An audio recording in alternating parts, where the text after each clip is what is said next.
When an overconfident police officer decided to throw his weight around with Chuck Norris, he believed his authority made him invincible. But arrogance blinds the foolish. In moments, he found himself weaponless, embarrassed, and given a harsh lesson in humility by the absolute worst person to ever challenge. What's happening, warriors? Your host here bringing you another mind-blowing true martial art confrontation. Hit the comments now and tell me your location. I'm curious to see where this crazy story reaches. The Szene.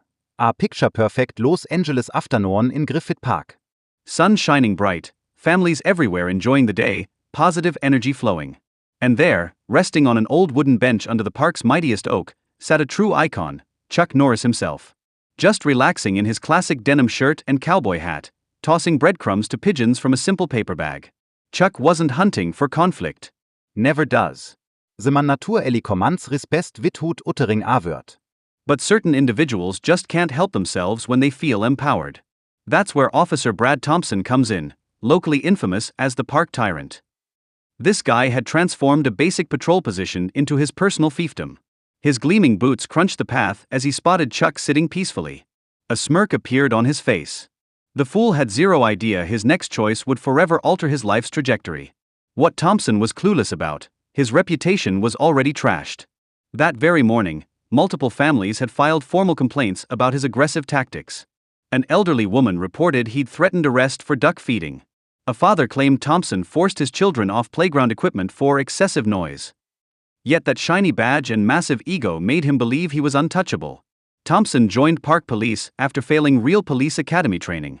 His instructors had flagged his troubling tendency toward authority abuse, professional language for this dude's a power-hungry bully. But patrolling the park gave him the perfect arena for intimidating innocent people.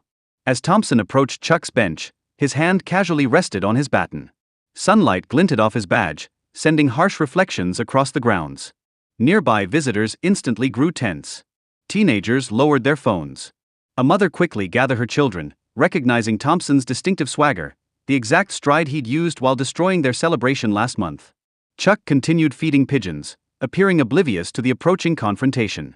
But observant onlookers might have caught something in his expression, that quiet awareness true fighting masters possess, anticipating an opponent's intentions before they materialize. Thompson halted directly before Chuck, deliberately casting his shadow over him. The birds scattered, but Chuck remained motionless, weathered hands still holding the final crumbs. "Sir," Thompson barked with exaggerated politeness. "Park benches are for active recreation only. No lingering allowed." Chuck slowly raised his gaze to meet Thompson's. "I'm not lingering, officer. I'm actively feeding these birds. And they're definitely being active." He gestured toward the energetic pigeons. Thompsons Komplexion darkened. "Don't play smart with me, old-timer. Think this is amusing." "Not at all, sir," Chuck replied evenly. "Though these birds might disagree. They're the only ones truly getting fed up around here." Several bystanders chuckled, further inflaming Thompson's anger. "Let me make this clear," Thompson leaned closer, attempting intimidation. "I don't care about your identity. When I issue commands, people obey them." Chuck subtly adjusted his hat. "You know the meeting, officer?" "I've noticed people who constantly announce their importance typically lack it." The guard hearing crowd expanded. Cell phones emerged, recording everything. Someone whispered, "Is that actually him?" Another responded, "This officer has absolutely no clue who he's confronting." "Last warning," Thompson snarled, gripping his baton tighter. "Move. Now." Chuck calmly retrieved another handful of crumbs from his bag. "Officer, I honor the law. But currently, the only disturbance in this peaceful park is your confrontational attitude." Thompson's face transitioned from crimson to deep purple. No one had ever challenged him so openly, especially with such composed confidence. This quiet resistance frustrated him more than any shouting match. His grip tightened as his self-control finally collapsed. Thompson violently unholstered his baton with a metallic snap. Stand up. Immediately. "You should reconsider your actions," Chuck suggested quietly, remaining seated. "Not for my protection. For yours." Thompson swung his baton toward Chuck's shoulder, a tactic he'd repeatedly used to establish dominance. But this encounter proved different. Without apparent movement, Chuck intercepted the baton mid-swing. He held it firmly, leaving Thompson struggling to reclaim it. "What the release it?" Thompson sputtered, face burning with humiliation. Young man, Chuck spoke calmly while maintaining his grip, understand 3 important points. First, your badge represents responsibility, not dominance. Second, my martial arts training exceeds your entire lifespan. And third, releasing the baton with a slight smile, researching me online before this confrontation would have been wise. A teenage bystander shouted, "That's literally Chuck Norris. He's legendary." Thompson's embarrassment transformed into fury. He secured his baton and reached for his taser. Stand ab. Jure unter Arrest for assaulting an Officer. Chuck finally rose, his movements calculated and precise. "Officer, we both recognize that claim is false. Just as we both know feeding park pigeons violates no regulations." Silence. Thompson's hand trembled while aiming the taser. Isait jure unter Arrest. An elderly woman in the crowd called out, "Someone contact actual police. This situation is completely out of control." Chuck remained perfectly still, gaze locked on Thompson's. "Young man, I've confronted armed terrorists who displayed more composure than you're showing. Let's both breathe deeply and discuss what's truly bothering you." Thompson's finger tightened on the taser trigger, but something in Chuck's steady expression caused hesitation. During that moment of uncertainty, he made his gravest mistake, reaching for his service pistol. Gasps erupted as Thompson drew his weapon. Even wildlife scattered, creating an unsettling silence throughout the park. Final opportunity. Thompson's voice cracked slightly. Ground. Now. Old man. Chuck remained motionless. His expression stayed calm, though his eyes reflected something different, resembling a teacher observing a student's critical error. "Something fascinating about firearms, officer," Chuck conversed casually, as if discussing weather patterns. "They create illusions of power. But authentic strength, taking one deliberate step forward, true strength means knowing when restraint is appropriate." Back away. Thompson's hand visibly shook. "I said back away." "Or what exactly?" Chuck inquired softly. "You'll discharge your weapon at an unarmed civilian surrounded by witnesses because he fed birds?" Perspiration trickled down Thompson's forehead. Throughout years intimidating park visitors, he'd never encountered someone who appeared completely fearless. I'm not. I'm serious. Thompson stammeret. As am I. Chuck moved almost imperceptibly fast. Suddenly, Thompson's firearm lay disassembled on the ground, while Chuck stood exactly as before, appearing unmoved. What just? Thompson stared incredulously at his empty hand. 3 decades of martial arts practice, Chuck explained simply. But more significantly, 4 decades learning when application is unnecessary. Complete silence enveloped the crowd. Even playing children froze, instinctively recognizing they witnessed something extraordinary. 2 options remain, son, Chuck continued. Either escalate this situation further, or reflect upon why drawing a weapon against someone feeding birds seemed necessary. Before Thompson responded, an authoritative voice cut through the tension. Thompson. Stand down this instant. 2 senior officers rushed toward them, hands hovering near holsters. The older officer, Captain Martinez, glanced at Chuck, eyes widening with recognition. "Mr. Norris, sir," Martinez acknowledged respectfully before turning to Thompson. "Officer Thompson, explain yourself immediately." Thompson frantically indicated Chuck. He attacked me. "Seized my weapon." "After pointing it at me while I fed pigeons," Chuck added calmly. "Include that significant detail."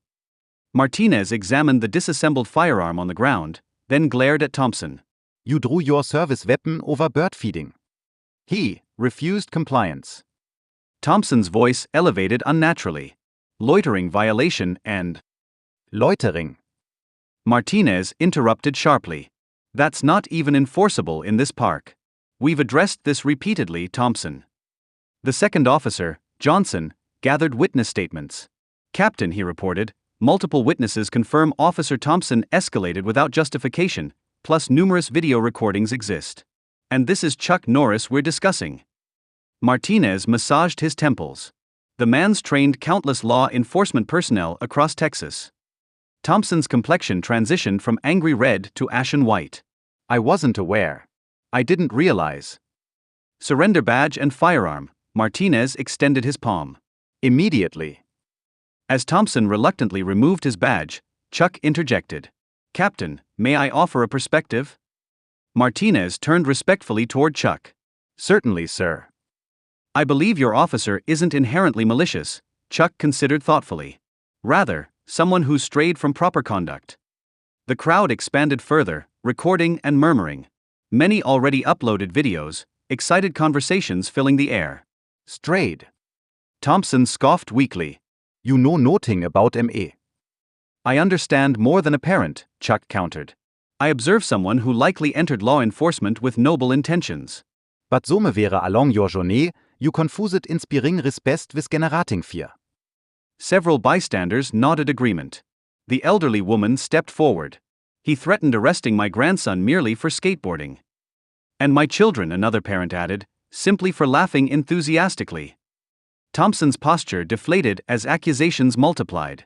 Each complaint visibly diminished him, reality finally penetrating his consciousness. Fear operates similarly to a boomerang, Chuck explained, voice carrying across the hushed park. Direct it toward others, and eventually it returns. I witnessed fear in your eyes when drawing your weapon. You experienced genuine terror. I wasn't afraid, Thompson mumbled unconvincingly. Everyone experiences fear, Chuck stated. Courageous individuals acknowledge it. Wise ones learn valuable lessons. Captain Martinez observed the exchange with increasing fascination. Expecting disaster, he instead witnessed something remarkable, genuine transformation unfolding. Chuck addressed Captain Martinez. Throughout decades teaching martial arts, I've repeatedly observed this phenomenon. Often, initially aggressive students become exceptional practitioners once properly channeling that intensity. Thompson looked up confused. What exactly are you suggesting? I'm discussing second opportunities, Chuck clarified. Captain, rather than termination, consider alternative corrections. Perhaps Officer Thompson benefits from specialized training? Martial art instruction teaching discipline. Community service reconnecting him with citizens he's meant to protect. Martinez contemplated the suggestion. Mr. Norris, considering his actions today. I realize the severity, Chuck gently interrupted. But consider this, which better serves public interest?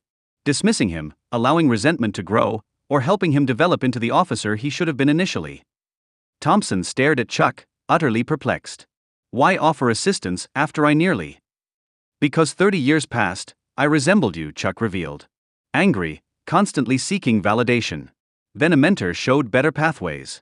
Sometimes that's precisely what someone requires. The crowd grew silent, processing this unexpected development. Even the elderly complainant spoke up. If Mr. Norris believes he deserves another chance, perhaps we should consider it too. Captain Martinez nodded gradually. Requirements would include demotion, mandatory psychological counseling, and complete retraining. Additionally, Chuck added with subtle smile, I know an excellent training facility nearby. The instructor remains indebted to me. Thompson's eyes moistened. I don't merit this consideration. News spread rapidly about that remarkable Griffith Park confrontation. Videos circulated showing not just Chuck's impressive disarmament technique, but his unexpected combination of accountability and compassion. The incident became legendary locally. Thompson actually appeared next morning at daybreak, holding trash collection equipment, and continued each subsequent day. Occasionally, early morning joggers observed him practicing martial arts movements between cleanup duties, initially awkward but steadily improving. His formerly intimidating walk transformed into something measured, mindful, purposeful. Chuck occasionally visited, silently feeding pigeons while Thompson worked nearby. No conversation necessary. Lesson thoroughly absorbed. Sometimes life's most powerful impacts originate not from physical force but from balanced application of justice and mercy. The park itself transformed. Families returned, children played without restriction, even wildlife seemed more relaxed. The tyrannical presence vanished, replaced by a humbled individual gradually rebuilding reputation through consistent positive actions. One collected trash piece, one sincere apology, one martial arts lesson continuously advancing his character. If this story impacted you like it affected me, hit that like button and subscribe now. Remember, genuine strength isn't measured by power possessed but by wisdom exercised in its application. Share your reactions below. This is your host signing off until next time.